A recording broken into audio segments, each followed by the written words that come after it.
붉게 떠오른 빛을 따라온 너와 나 잠들던 마음을 깨워 걸어가기 시작하네.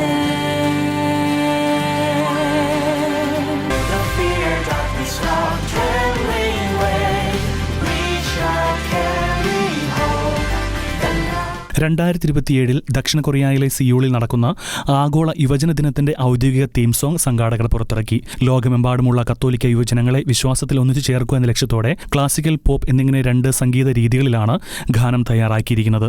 ധൈര്യമായിരിക്കുവിൻ, ഞാൻ ലോകത്തെ ജയിച്ചിരിക്കുന്നു എന്നാണ് ഗാനത്തിന്റെ പേര്. യേശുക്രിസ്തു തന്റെ ശിഷ്യന്മാർക്ക് നൽകുന്ന സന്ദേശമാണ് ഇതിന്റെ ഇതിവൃത്തം. കൊറിയൻ സംഗീത സംവിധായകനായ ഫ്രാൻസിസ് ജിയോൺ കിം ആണ് ഈ ഗാനത്തിന് രചനയും സംഗീതവും നിർവഹിച്ചിരിക്കുന്നത്. ലോകത്തിന്റെ വിവിധ ഭാഗങ്ങളിൽ നിന്ന് ലഭിച്ച 434 സംഗീത സൃഷ്ടികളിൽ നിന്നാണ് ഇത് തിരഞ്ഞെടുക്കപ്പെട്ടത്.